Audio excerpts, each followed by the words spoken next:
Hey good people, welcome back to Janet Global, and today we have another episode of Light Conversations. Today I'm joined here by my friend who is a familiar face in this channel. Very soon she'll be my co-host. I will let her introduce herself. Hello, I'm Kista. Yeah, very familiar. Okay, so today in this light conversation, I want us to have a topic that I really feel it should be discussed so that it can help people who are still in uni about the expectations and what they might experience out here. So last year I went through a certain eulogy of a certain guy who passed on because of depression, and the cause of that depression was because of unemployment. First, okay, I'm not going into details, but from reading that eulogy, at first, because he was unemployed, the parents gave him money to start a business. And Kista, have you ever heard about Bitcoin? Yeah. So, according to that eulogy, the guy invested the money in Bitcoin. I really don't have much knowledge about Bitcoin, but he lost all his money. That's when he was depressed. After being depressed, he was treated, then he was given another capital. And you know, in business, actually it's always a risk. It can be a win or you fail. So he failed, and he got into depression the second time, then he passed on. And that story broke my heart, because nowadays there is a lot of unemployment. Yeah. And we are different. Some people can handle it. Yeah, we handle it differently. So I want Kisa to take us through her expectations. What were your expectations when you are still in campus, and what was your experience after campus? Yeah. Can we laugh first? Yeah. Now, when we laugh, do you remember that photo that we took after graduation? I know. Mama, we made it. Mama, we made it. Yeah, so take us to what were your expectations? Yeah, of course, I was young and stupid. Yeah. I went to uni and I knew that, hey, after this, I'm graduating, Yeah. I'm getting a job.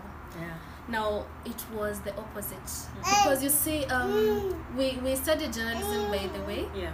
And before graduation, before I even, final year, I started working for the, it was just, I was nominated by the Department of Journalism to work for the Standard Media Group, Kakamega branch. So it was so overwhelming for me. I quit. But yeah, it was a very good experience, and I will forever be grateful for that opportunity and for that company. Now we graduated. I thought I'm graduating, getting a job and applying for masters immediately. God was laughing, people. Because you know what, before we graduated, I also started working in private schools. I happened to know some French, so I started looking for jobs in private primary schools. So I got 3 schools, and I worked in those schools like at once. So I go to this school, finish, go to the next, finish, go to the next. You're very hardworking. Yeah, I used to be. That means after graduation I didn't go back home. I decided to just hustle and earn something for myself. It wasn't much, just kidogo. So after that I decided I'm not growing, because you see, I was not a trained teacher. Here, my surrounding, I had, of course I was working with teachers whose goals were to be employed by TSC eventually, those who were not employed by TSC. But then see, they would have gotten their dreams would have been true, But mine was just still there. I decided I was not growing, so I decided to just quit and just look for a job or another environment where I'd make newer friends and maybe new opportunities. So I came to Nairobi I started doing my French classes for refresher courses. Yeah, and then luckily enough I got a job. I happened to get like a small job. It was in a private firm, and it was more of journalism again. So I was happy. So I was getting a small, some paltry pesa hapo, lakini I was positive. I am sharpening my journalistic skills. Yeah. But sorry to say, but this was the most toxic environment I've ever worked in. Underline the word toxic. Yeah, I'm sorry, but yeah, most of us experience these things. Yeah, we know. And that is why we are having this conversation. Yeah, the people were so toxic. Yeah. So I happened to be in a toxic environment, and it was not only the boss, even other people. I don't know.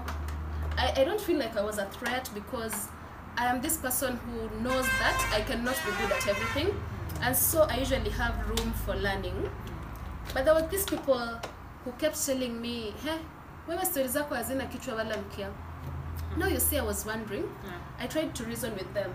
You see, I'm just from standard, and when I was quitting, my supervisor was like, why are you quitting when you're beginning to be so good?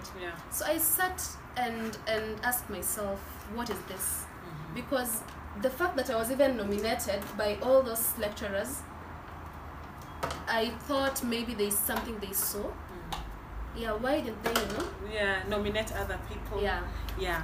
And it happens, it might, like, okay, I feel I get your point. Yes. Criticism is not bad because there is also constructive criticism. Yeah. And these do happen in workplaces. Yeah? Yes. So I got a bit demoralized. Yeah. Remember, I was the department nominated me to go for the Standard Media Job Group, and then shortly after our graduation, I was also nominated to go for this something. It was called Vocal Nation. I don't know if anyone remembers it. Yeah. But it was something. Yeah, Vocal Nation for Nation Media Group. Yeah. So I come to this place and I'm suddenly like you're not a failure. Yeah. It's like they want to put you down. Yes, I think so. Because other people in the department, in the office, were like, that's a lie, because I personally like your stories, I like your introductions, and this is not to say that I am a good writer. No, but you know your potential. Yes, I wouldn't be as bad. Yeah. I could not be as bad. But and this is why I say I respect writers so much. Writing is difficult. I had to pray literally. Mungu usipokuja kukaa na mimi hapa tuandike, hakuna kitu nitaandika leo. That was my prayer every single morning when I was sitting on my desk. So yeah, something happened, we continued, nilivumilia, and then on 31st December 2019, we were traveling from Shags with my family, and my mom asked me, hey, ebu go check kama tumefunga mlango, because we don't live in Shags. So we go for holidays, and then when we go back home, my mother was like, go and check. So I went and checked, and I had my phone in my hands. I checked my WhatsApp. What do I see? A WhatsApp message. From who? From the PA of our CEO. What does it say? Kista, I hate to be the bearer of bad news, but the CEO says don't come back until he communicates. And I'm like, what do you mean? What do you mean? Because you see, we've been even given a very short break, days. Yeah. So I'm like, what's happening? I asked, what's wrong? What have I done? What's happening? I don't know. I made a few calls, we don't know. I said I've been fired because before that, kulikuwa na some push and pull, a lot of it, and I was getting tired of it. So I went and announced to my family, hey, mimi, nimefutwa kazi. Through text? Through a WhatsApp text. So that kama nisingekuwa na credo hiyo siku, ningefika job, nijue later nimefutwa kazi. Anyways, my mom got so stressed. She started looking for other ways, thinking of other ways to help me, because you know our parents, they want the best for you. And so it became her problem. My brother, on the other hand, said good riddance, because he saw Nikki was so stressed during that period. So cutting the story short, your place, I didn't go. I didn't ask anymore. COVID came with other things. By the way, I don't know. That was my worst year, 2020. Yeah. It was the worst. Towards the end of COVID in 2021. You remember what I told you? Yeah, I remember you called me, and I remember where I was standing when we were talking. Wow, that was difficult. I had come to terms with the fact that maybe it's God's will that I will never get employed, and I was coming slowly to terms with that. Yeah, so I told Janet, I'm giving up, but maybe God knows what he will do, because he has to know. I have to survive. So I literally talked to God. Nilisema bana God, we kuja tuongee. I acknowledge that you are supreme. I acknowledge that you do things according to your will, and I acknowledge that your will is best for us. And that is how we should pray. Yes. For God's will to be done in our lives. Yes. Yeah. So I said, maybe it's your will that I do not get a job. Yeah.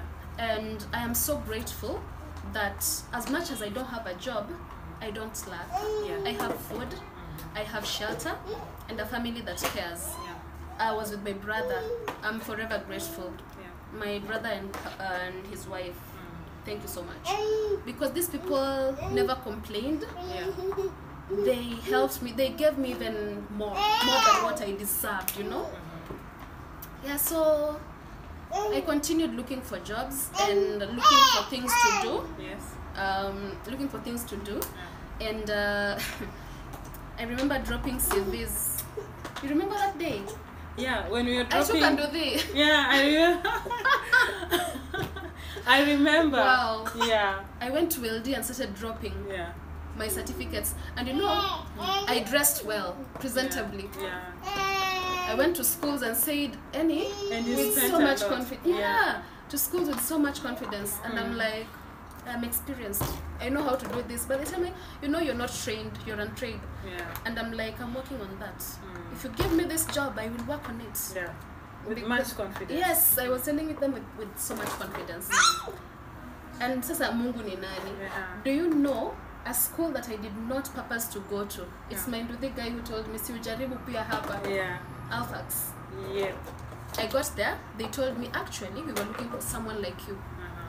I gave them my papers, everything. They told me, okay, Sawa, this is what we've been looking for, and I'll let a recommendation letter from your previous employer. So I went back and brought the recommendation letter. But then again, one day, I happened to just think, my sister told me, maybe talk to so and so. Just talk to people, you know. When you don't have a job, you try so much. You try a lot of things. So my sister says, try talking to people everywhere, to friends of hers. And so she went and told friends of hers that I do not have a job. And one friend happened to tell her, you know, they didn't know I did not have a job. So they told her they'll try. That's what people say. And now this one is not a lie because they tried. So I went and talked to a friend of my brother's family, my sister's family, my sister's in-law family. You know what I was expecting? I wanted any job. I wanted to earn 10,000. Yeah, and that happens. You just want something you can do. I just want something for myself because I don't want to be a burden. Not like they said I was a burden. They were so good, but there's that feeling. They've taken you to school. Yes, there's that feeling. You need to also, you know, bring something to the table. Now, I went and talked to that friend of theirs.